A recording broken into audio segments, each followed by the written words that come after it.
Hello everyone.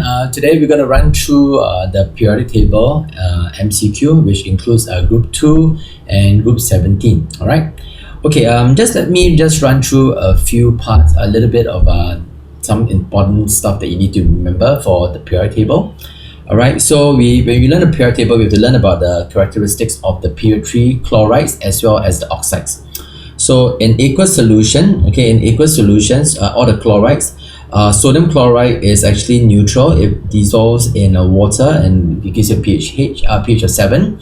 Magnesium chloride undergoes slight hydrolysis. It gives you a slight acidic solution. Aluminum chloride, because it has a higher charge density, is Al3+. It can polarize the water even more, and then it gives out more H+, so the pH is 3. Alright, silicon chloride and phosphorus chloride, in fact, they undergo complete hydrolysis with water, and it gives out H+ very easily, right? And these are pH 2. Okay, for the oxides, we learned that ionic oxides are actually basic, and covalent oxides are actually acidic. So these two over here are actually ionic oxides, so they are definitely basic. Right, they're actually basic, as you can see, pH 13 and pH 9. For the phosphorus oxide and sulfur trioxide, they are covalent oxides. So these two are covalent oxides. We write down covalent oxides. Alright, and this one is ionic oxides. Alright, so covalent oxides, when they dissolve in water, they give out H+, they're acidic. So you can see the pH is over 2. Okay, for aluminum oxide, it's actually amphoteric, but this is in aqueous solution. Because of the high lattice energy, it actually cannot dissolve in water. So this one is insoluble. Silicon dioxide also has a giant molecular structure.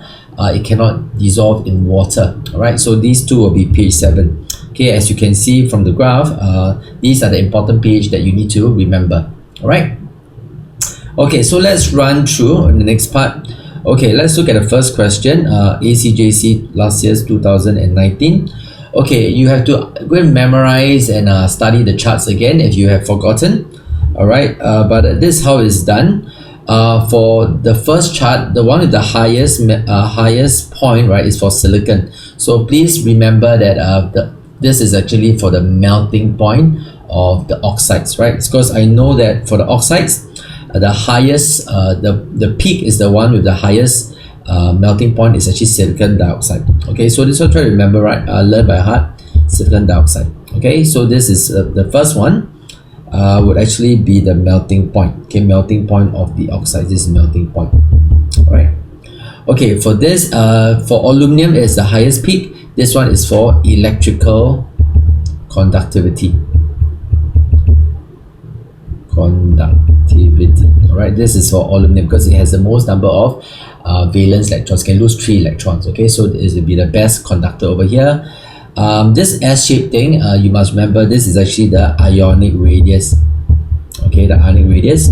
So this is like Na plus, Mg2 plus, Al3 plus, Si4 plus. Then after that, up here is P3 minus, S2 minus, and Cl minus. All right. So if I just run through very quickly in terms of how you actually see these questions.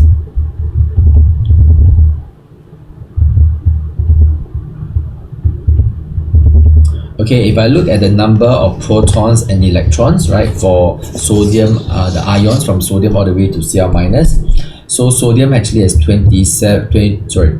sodium actually has 11. So 11 protons. This one has and 10 electrons.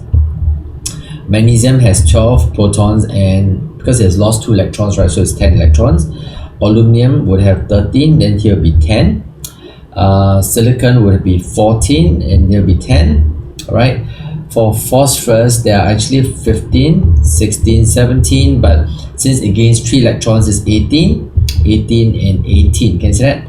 So for sodium all the way to silicon, you can see that the nuclear charge actually increases, but they have the same number of electrons, right? So which means the nucleus can actually pull the electrons closer and closer to the nucleus, right? So the ionic radius must become smaller.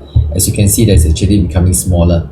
right? So same goes for phosphorus, but you can see that from here to here, this is 2,8 and this is 2,8,8, which means phosphorus would actually have P3 minus, have actually one extra shell, so that's why it's really high up there, right? And the same concept, as you go across, the nuclear charge increases by the same number of electrons from P3 minus to Cl minus, which means the nucleus will actually pull the electrons more closely to the nucleus, and the radius will actually drop. Okay, so this is how you tell. So the answer should be D. Okay, the answer should be D. Okay, let's look at question 2. Alright, let's look at question 2.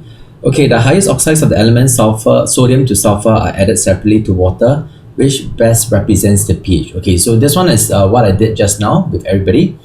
You can see that what I always look out for is this one here, right? pH, which is 7 for aluminum oxide and silicon dioxide, right? So those are 7. I can see that this is the one. It's okay. So it's supposed to be like 13. All right. Then for magnesium oxide is 9, then 7, then 2, around 2 and 2. All right. So the answer is C. Okay, let's move on. Next one. Question 3. All right. Compounds of period 3 elements dissolve in water to form aqueous solutions are acidic, basic, or neutral. Alright, so if you have memorized everything properly for the oxides and the chlorides, you should be able to do this question. So they want increasing resultant pH. Alright, in fact, the answer should be D. Alright, so you can see from here, phosphorus oxide pH is 2. Alright, silicon dioxide, the pH is 7. And magnesium oxide, the pH is 9, right? Increasing pH, so the answer is D. Let's move on. X, Y, Z are elements in period 3 of periodic table. The results of some experiments are carried out with the compounds of these elements are shown. Alright, first one, X. Okay, reacting the oxide of the element with acid and they form a salt. So which means X must be a basic oxide, right? X must be a basic oxide. So which one can react with acid? I believe these 3 can react with acid. Yeah, and look at X. Adding in the oxide of the element to water, there's no reaction. So which one doesn't dissolve is actually aluminum oxide. Okay, this one doesn't dissolve. So I'm pretty sure aluminum is already its X is already aluminum. So I'm gonna choose either A or B. Okay, let's look at Y. Okay, resultant of the result of adding oxide of element to water is alkaline. So alkaline would be these two. All right, actually it will be these two. These two are alkaline, the oxides. So it's either sodium or magnesium. All right, so sodium or magnesium, but you can see the sodium over here, so I believe this is the answer. But let's check the last one. Adding the oxide of the element to water, this is acid. Yeah, so yeah, P4O10. All right, if you add water, okay, you actually get H3PO4. Okay, you balance by putting a 4 here and balance by putting a 6 over here. Okay, so that's the answer. Okay, so answer is B. Right, so phosphorus oxide to water will give you acidic solution. Right, okay, let's look at the next question. Question 5.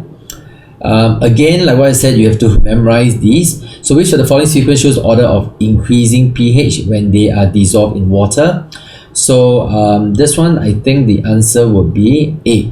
Alright, so aluminum chloride, if you dissolve in water, undergoes appreciable hydrolysis, is pH 3. Magnesium chloride, slight hydrolysis, is 6.5. And sodium chloride, yeah, it just dissolves in water. Yeah, that's it. No hydrolysis. pH is 7. So this shows the increasing pH. Okay, let's look at question 6. Okay, so which represents the trends in some properties of period 3 elements? Okay, so these are the options. So across the period, right, electronegativity increases. So I think this is definitely correct. Electrical conductivity is the highest for aluminum, and then it starts to come down. So it shows, yeah, aluminum. So I think this is definitely correct. Okay, atomic radii, it doesn't look like this. In fact, this one should be ionic radii. So this is actually wrong. Okay, we just did this a while ago. For melting point, all right, for melting point of the elements, okay, which one has the highest melting point? In fact, is silicon. All right, silicon has a giant molecular structure, you need to break the strong covalent bonds. In fact, silicon has the highest melting point, so this is also wrong. So the answer will be A. Alright, so let's look at the next question. 7. Conductivity of the compound in the liquid state for T will be good, and U does not conduct. Okay, so let's think through. So T should be ionic, right, since it can conduct compounds in the liquid state. This should have a simple molecular structure, right? This is a simple molecular structure. It doesn't conduct. All right. Okay. Let me look at it. So I'm gonna just cross out those that are wrong. This one cannot be, right? U is simple molecular structure, so these two are definitely out. Okay, so it could be A or C. Okay, but they say conductivity of mixture obtained by adding the compound to water, and this is a good conductor.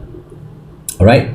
So is it A or C? So the problem is aluminum oxide is actually insoluble in water, so they don't form ions, which means A cannot also be the answer. All right, which means it has to be C. So sodium fluoride can dissolve in water to form Na plus and F minus aqueous ions. They will definitely be able to conduct, all right, electricity, all right, as they have mobile ions, right? So the answer is C for this. Okay, let's look at question 8. The oxide E is amphoteric. So this I'm going to just say is actually aluminum oxide. So E must be aluminum. The oxide of F dissolves in water to form a strongly alkaline solution. So strongly alkaline solution, in this case, I'm thinking it's like sodium oxide, right? So F should be sodium. G reacts with dilute base at room temperature. So G must be a acidic oxide. Okay, acidic oxide. So I'm thinking it should be P4O10 or SO3. Not too sure yet. The oxide of H is insoluble in water but is soluble in concentrated sodium hydroxide. So this one tells you that it's actually silicon dioxide. So H must be silicon. Alright. So which of the following shows the correct sequence of the four elements increasing in order of increasing proton number? So I believe it should be sodium, followed by aluminum, followed by silicon, followed by phosphorus or sulfur. So I believe it's F, E, H, and then G. All right, so the F, E, H, G, that's answer. Okay, A, B. All right. Okay, so let's look at the next one. 9. Which compound does not describe the chemical properties of period 3 compounds? SiO2 is formed from the hydrolysis of SiCl4. This is definitely true. Okay, in the water, what does it get? SiCl4, you get SiO2 plus HCl. Okay, you put a 4 here. So this one put a 2. Okay, so that's what happens. Aluminum oxide is soluble in both acid and base. Yes, it can react both acid and base. It's amphoteric and be soluble. So this is true. Alright, this is true and true. So this is both so far true. Equimolar of sodium oxide and sulfur trioxide mixed to give a pH of a neutral solution. So this is actually basic and this is acidic. So yeah, they could be mixed and you get a neutral solution. So this is definitely could be true.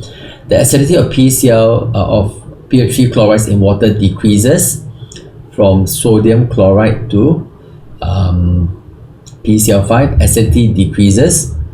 So in fact, it's the contrary is the opposite.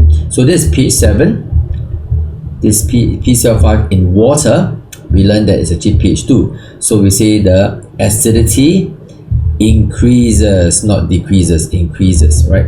So this is not true, right? So the answer must be D. Okay, let's look at question 10. All right, the chloride of W dissolves in water, turns blue litmus red, so it should be acidic. So I believe it should be either aluminum chloride or maybe silicon chloride or even phosphorus chloride. Is okay? So these are quite acidic in solution. Okay, X is a good conductor of electricity but is insoluble in water. Okay, I'll take this one. It looks like it is going to be aluminium. All right, aluminum is a good conductor of electricity but it cannot dissolve in water. All right. If you think about sodium, so actually sodium is actually soluble in water because it can react with water, right, to form sodium hydroxide. For magnesium actually will react with steam. All right. Okay, and it's still a good conductor. all right, but maybe very sparingly soluble in water. So actually this one I could think that it could also be magnesium.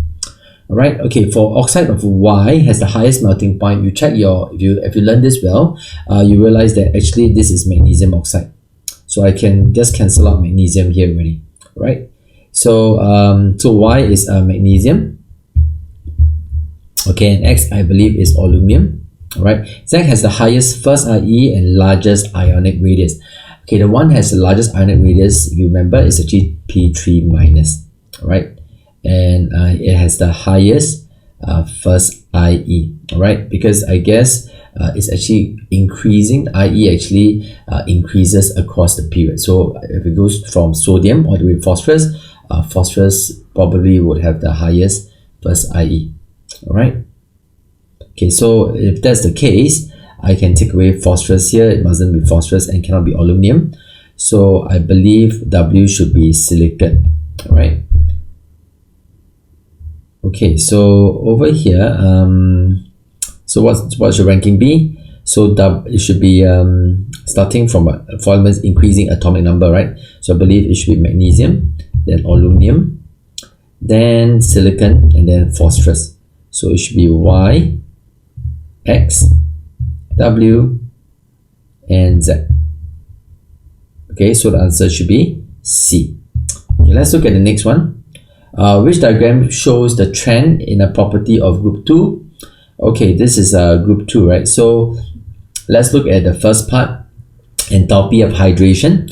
So enthalpy of hydration, if you remember, enthalpy of hydration, right, is actually proportional to the charge density, and it's actually a negative value. It's actually exothermic. So as you go down the group, the radius actually increases, right? So as you go down the group, all right, as the radius increases, all right, as the radius, the ionic radius increases, it becomes the enthalpy of hydration becomes less exothermic. Okay, becomes less exothermic. Can you see that? Less exothermic. So over here, as it's going up, actually it's becoming less exothermic. Okay, and it's a negative value. So it looks like A is correct. First IE, all right, first IE down the group. This is down the group. So for magnesium and barium, down the group it gets easier and easier. So this is wrong. First IE must come down, not go up. Okay, and it's go down the group. Actually, if you think about it,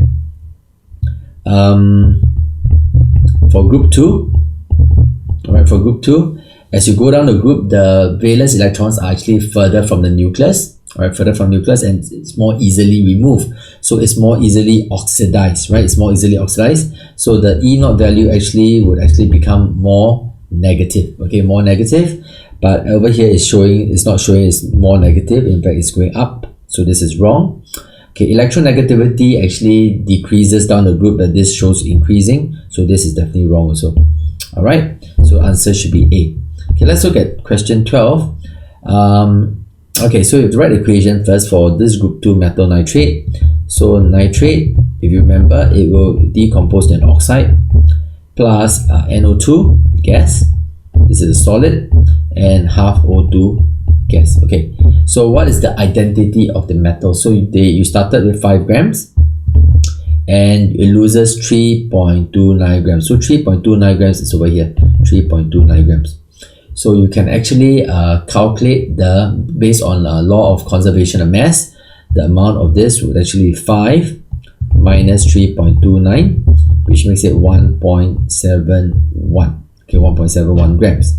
So we can actually do a mole ratio of 1 to 1 and to calculate the relative atomic mass of X. So 5, okay, the number of moles of this compound, all right, 5 divided by the relative atomic mass of, let the relative atomic mass of X equals to X. Okay, so to keep it simple, all right, so this X plus 2 times nitrogen is 14, oxygen is 16 times 3 is 48.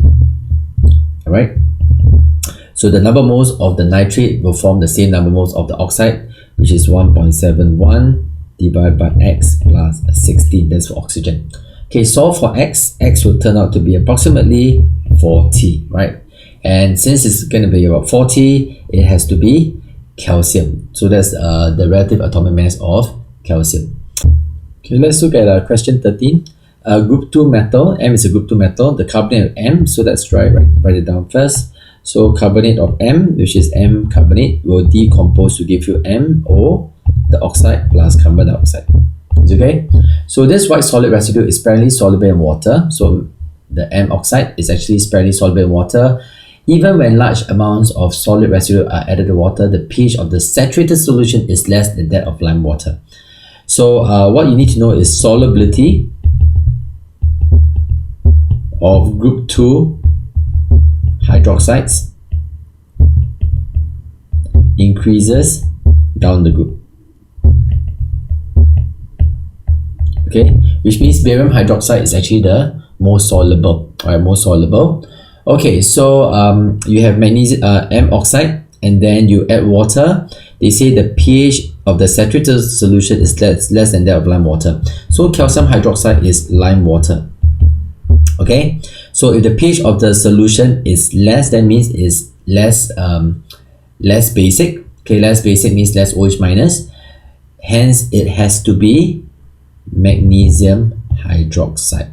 Okay, because strontium and barium sulfate hydroxide are actually more soluble, because solubility of hydroxides increases down the group.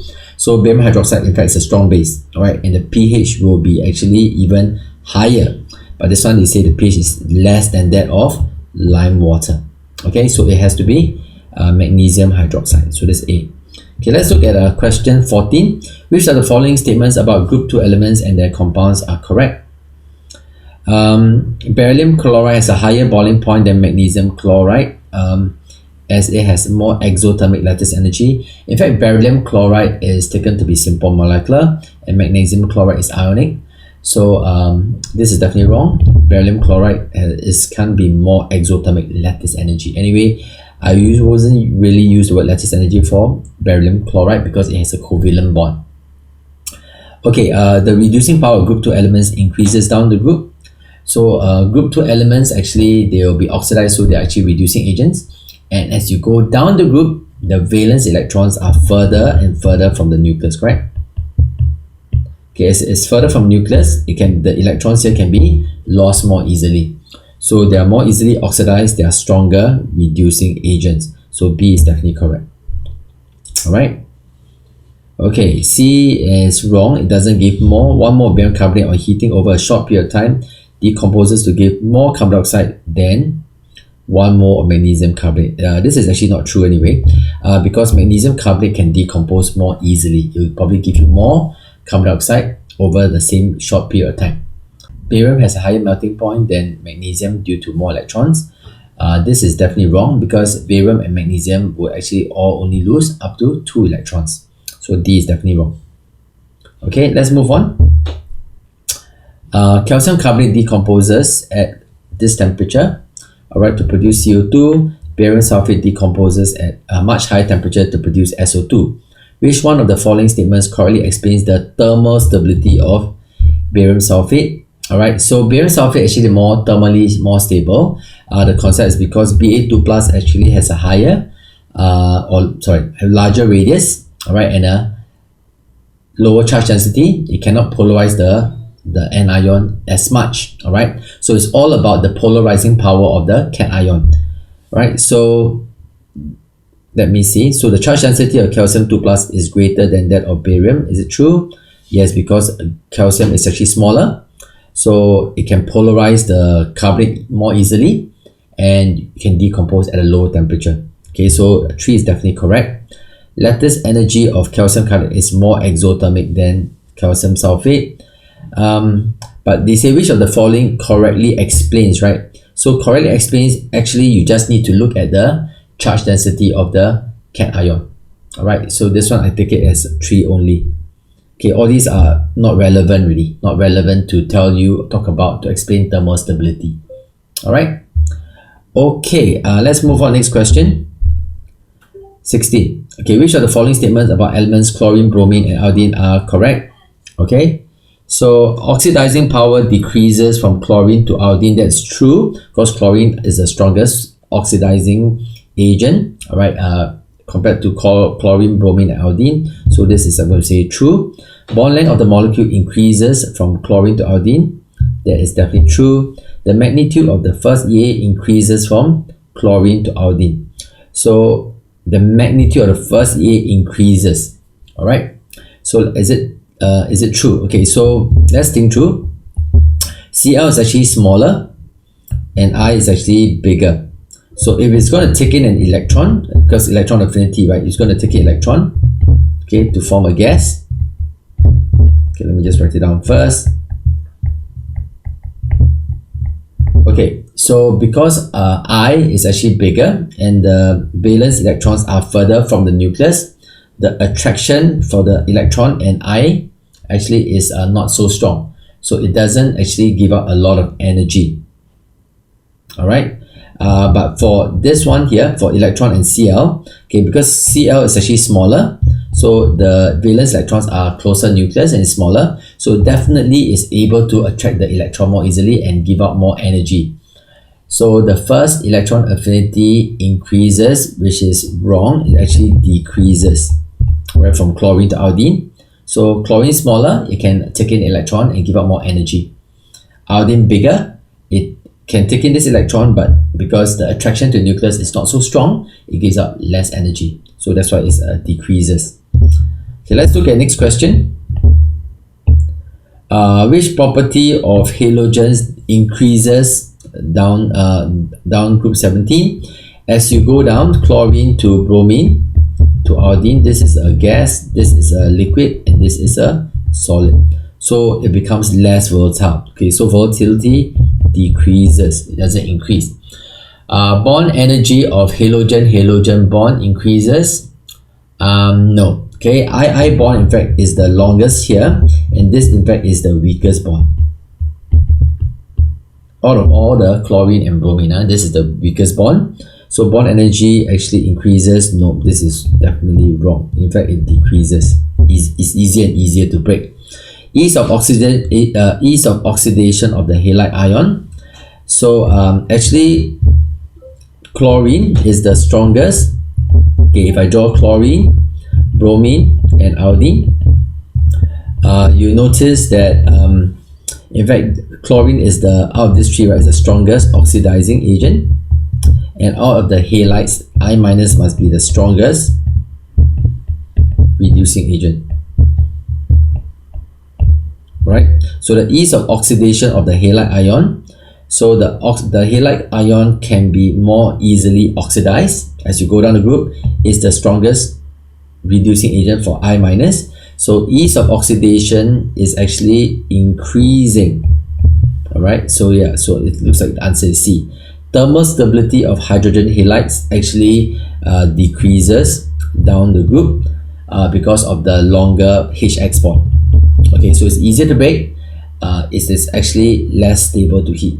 Okay, so thermal stability actually decreases down group 17. All right, of the hydrogen halide.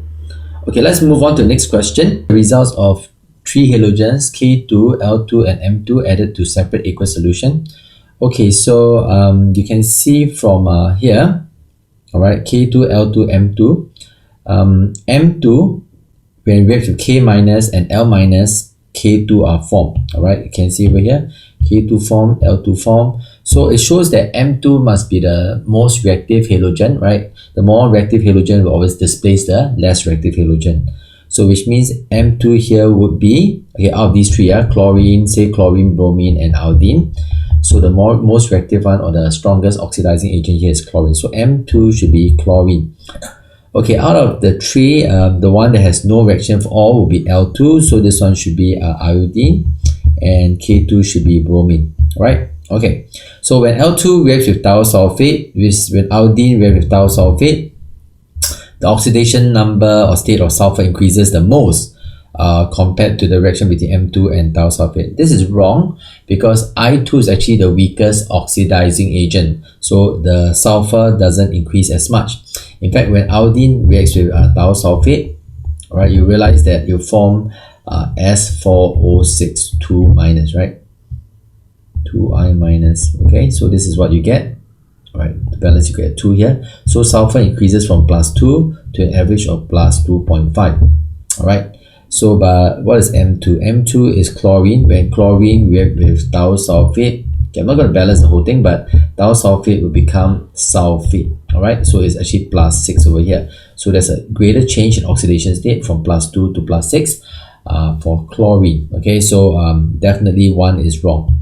Okay, L minus, where's the L minus? Okay, L is actually I, so it's I minus, right? Forms a precipitate with silver nitrate that is insoluble in excess equals ammonia. That's true, because we form silver iodide, which is insoluble. This is definitely true. Okay, K plus and M minus ions can be distinguished by adding hexane. Not true. Hexane can only be used as a solvent for the halogens and not the halides. So it can distinguish for K2 and maybe M2. Yep, but not K minus and M minus. Alright, so this is definitely wrong. Okay, so the answer here seems like it's only 2 only. Okay, let's move on next part. Okay, for 19, okay, compounds P and S, phosphorus and sulfur, alright, have the same molecular formula. Okay, so yeah, each compound was separately added, treated with ethanolic silver nitrate, and the observations were recorded. Okay, so this question is all about the CX bond. All right, so the one that forms a PPT immediately must have the weakest CX bond, right? So this one must be the one instantaneously, right? It should be Ci, and this is a alkyl halide, alkyl iodide. All right, okay, then followed by after 2 minutes will be CBr, and after 10 minutes will be CCl. Okay, but no PPT formed because this is a aryl halide. Okay, so this one has a benzene ring attached to the halogen, and this has partial double bond character. Over here, this one has partial double bond character, and the CX bond is not broken easily. All right, CX bond not broken easily. So the CX bond length increases from, so R, does this have the strongest bond? Okay, so let's look at R first. This is the longest bond, right? The bond length. So they say this seems like the shortest. So A is definitely wrong already. Okay, the bond length increases.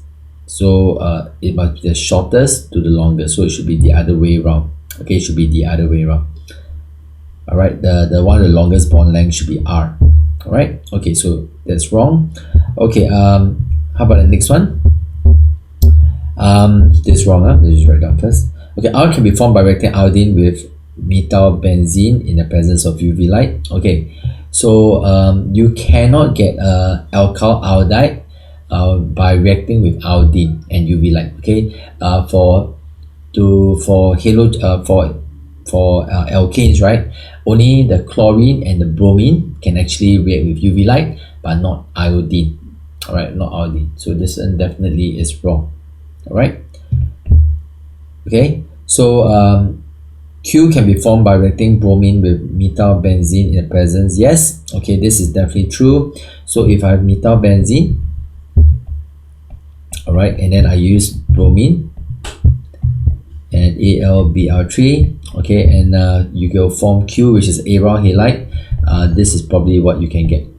All right, maybe like a Br plus HBr. All right, so you get a aryl halide. So this is definitely true. All right. Okay, so all the rest are like, for example, like S, right? It's probably the answer would be something like this, CH2Cl. Okay, so it's a alkyl halide. Okay, but not the halogen is not directly attached to the benzene ring. Okay, heating each compound will produce heating each of the compound P, Q, R, and S in acidified KMnO4 produces this. That may not be true, okay, because Q is already a aryl halide. So in fact, when you heat P, Q, R, and S, okay, so take this as a Q. All right, you won't get this. All right, heating you won't get this, right? So this one, it still has a Br. So what I mean is this, for Q, so this is definitely wrong. So say Q is this one here, all right? When you use KMNO4 and you heat it, all right, you get COH, and there's a Br over here, all right? So yeah, okay, so this is definitely wrong. Okay, so anyway, the answer is C. Okay, let's move on. Next one. A white powder of sodium chloride and sodium iodide is dissolved in a test tube. Excess silver nitrate was added. Precipitate is formed, so they have silver chloride and silver iodide. Excess ammonia is added. After test tube has been shaken, a precipitate Y is observed. So silver iodide is actually insoluble in even concentrated ammonia. So that will be the remaining PPT that's still left behind. So I believe this is silver iodide. So Y is actually silver iodide, and it should be yellow in color. Okay, this is yellow in color, so the answer is D. All right. Okay, so what is X actually? X is definitely a mixture of silver chloride and silver iodide. Okay, so yeah, the rest are wrong. Thank you for watching the Tweak Learning Center chemistry tutorial. I hope you learned something new. Don't forget to click the subscribe button so you'll be updated when new videos are posted.